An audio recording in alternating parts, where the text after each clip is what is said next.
मुसलमान गद्दार है। आज कहते हैं मुसलमान आतंकवादी है, लेकिन मुसलमानों की जो कुर्बानी है उसे भुला दिया जाता है। दोस्तों, चाहे कारगिल का युद्ध हो या देश की आजादी की लड़ाई हो, सबसे बड़ा योगदान मुसलमानों का रहा है, उलेमाओं का रहा है, दारुल उलूम का रहा है। बहुत मौलानाओं ने अपनी गर्दनें कटवा दी आजादी के लिए, लेकिन आज हमारे मौलानाओं का, मुस्लिमों का कहीं नाम नहीं आता है। लेकिन हमें नाम की जरूरत नहीं है, जब भी जरूरत पड़ेगी इस देश को हम गर्दन कटवाने के लिए तैयार है। हमें नाम नहीं करना है, नाम उन्हीं को करने दो जो नाम के लिए जीते हैं। जो नाम के लिए जीते हैं उन्हें नाम के लिए जीने दो। हमें देश के लिए मरना है, हमें देश के लिए जीना है। हम मुसलमान हैं, हम मुसलमान हैं, हम सच्चे देश प्रेमी हैं। हमें देश के लिए लड़ना है, देश के लिए मरना है, इसी मिट्टी से मोहब्बत करनी है। हम दर्जा प्राइमरी के उस्ताद मास्टर मोहम्मद फरमान साहब अभी आपके सामने स्पीच रखेंगे, आप शांति के साथ सुनें। इस प्रोग्राम की सदारत कर रहे इस दारुल उलूम रफीकिया मदरसे के मुहतमीम जनाब मौलाना नाजिम करीम कासमी साहब और इस मदरसे के उस्ताद मौलाना आस मोहम्मद कासमी साहब, कारी मोहम्मद आसिफ सादती, कारी नईम साहब और कारी मोहम्मद उस्मान हुसैन साहब और कारी सद्दाम साहब और हमारे मदरसे के मुहतमीम मौलाना नाजिम साहब के वालिद मोहतरम हाफिज हशमत अली साहब और यहाँ पर मौजूद कारी मोहम्मद शाहिद साहब और मेरे बहुत ही अजीज दोस्त जो हर मौके पर मेरे साथ और मैं उनके साथ कंधे से कंधा मिलाकर चलते हैं। इस वक्त स्टेज पर मौजूद हैं सचनामा अखबार के संपादक और इंडिया प्लस न्यूज के ऑनर हकीकत मलिक साहब, गांव के जिम्मेदारान और मदरसे के सभी जिम्मेदारों, बच्चों, सबसे पहले मैं आपको बता देना चाहता हूं कि ये जो स्वतंत्रता दिवस, इंडिपेंडेंस डे यानी आजादी का दिन जो हम मना रहे हैं, किस लिए मना रहे हैं?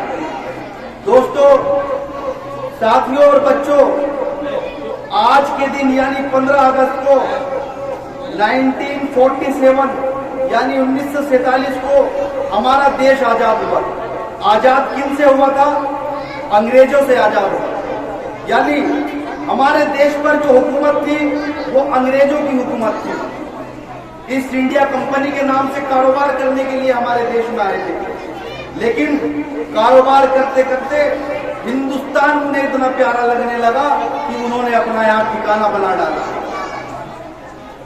जिस वक्त अंग्रेजों ने यहाँ पर कब्जा करने की कोशिशें शुरू की, उस वक्त यहाँ के आखिरी बादशाह थे बहादुर शाह जफर।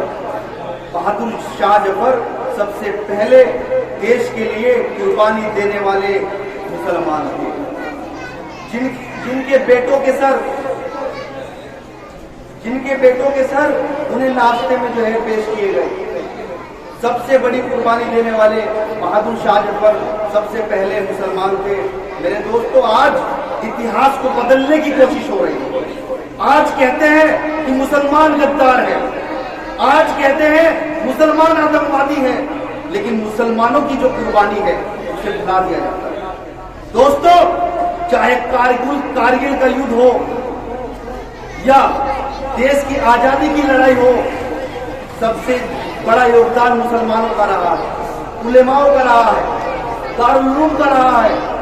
बहुत मौलानाओं ने अपनी गर्दनें कटवा दी आजादी के लिए, लेकिन आज हमारे मौलानाओं का, मुस्लिमों का कहीं नाम नहीं आता है। लेकिन हमें नाम की जरूरत नहीं है, जब भी जरूरत पड़ेगी इस देश को हम गर्दन कटवाने के लिए तैयार है। हमें नाम नहीं करना है, नाम उन्हीं को करने दो जो नाम के लिए जीते हैं। जो नाम के लिए जीते हैं उन्हें नाम के लिए जीने दो। हमें देश के लिए मरना है, हमें देश के लिए करना है। हम मुसलमान हैं, हम मुसलमान हैं, हम सच्चे देश प्रेमी हैं। हमें देश के लिए लड़ना है, देश के लिए मरना है, इसी मिट्टी से मोहब्बत करनी है। हम इसकी मेरे दोस्तों, इस चीज का सबूत इससे बड़ा नहीं हो सकता कि जब हम मरते हैं तो इसी मिट्टी में दफन होते हैं, इसी मिट्टी में दफन होते हैं। हम यही पैदा होते हैं और यही दफन होते हैं। मेरे दोस्तों, जिन मुगलों की बात की जाती है कि मुगलों ने ऐसा किया है, मुगलों ने वैसा किया है, जो सबसे आखिरी बादशाह थे बहादुर शाह जफर, मैंने उनके बारे में बता दिया। लेकिन मुगल यहाँ आए जरूर थे, और यही मर गए, और जो भी कुछ लेकर आए थे यही छोड़कर चले गए। अंग्रेजों ने यहाँ कब्जा कर लिया। सोने की चिड़िया कहा जाता था हमारे देश को, लेकिन आज हिंदू मुस्लिम को एक दूसरे से लड़ाकर, जिस तरह अंग्रेजों ने हिंदू मुस्लिम को आपस में लड़ाया था, उसी तरह आज की ये सरकार हिंदू मुसलमानों को आपस में लड़ाकर देश में जो है सत्ता हासिल करना चाहते हैं। वो सत्ता में आ भी गए हैं। मेरे दोस्तों, जिस आरएसएस की बात हो रही है, जो आरएसएस आज देशभक्ति की बात कर रही है, जो भाजपा के नेता देशभक्ति की बात करते हैं, उनका इतिहास जानो, आरएसएस का इतिहास जानो।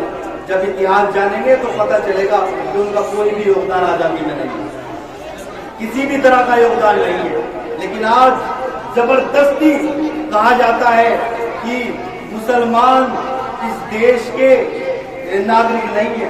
ये कोशिश होती है, लोगों को भड़काया जाता है मुस्लिमों के खिलाफ। लेकिन सबसे बड़ी कुर्बानी अभी कारी साहब ने बताया, कारी नईम साहब ने भी आप लोगों को बता दिया है कि संविधान में किसी भी धर्म को ज्यादा अहमियत नहीं दी गई है। सब धर्म बराबर है, क्योंकि हमारा देश धर्मनिरपेक्ष देश है। इस देश में मुसलमान भी बराबर के हकदार है, हिंदू भी बराबर के हकदार है, ईसाई भी बराबर के हकदार है। सभी धर्म, सभी मजहब बराबर के हकदार है, कोई ज्यादा और कोई कम नहीं है।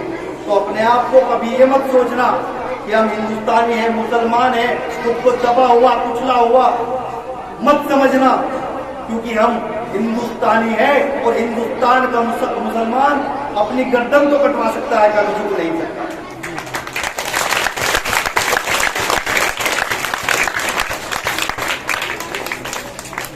काफी लोगों को बोलना है, मैं अपनी बात यही खत्म करता हूं।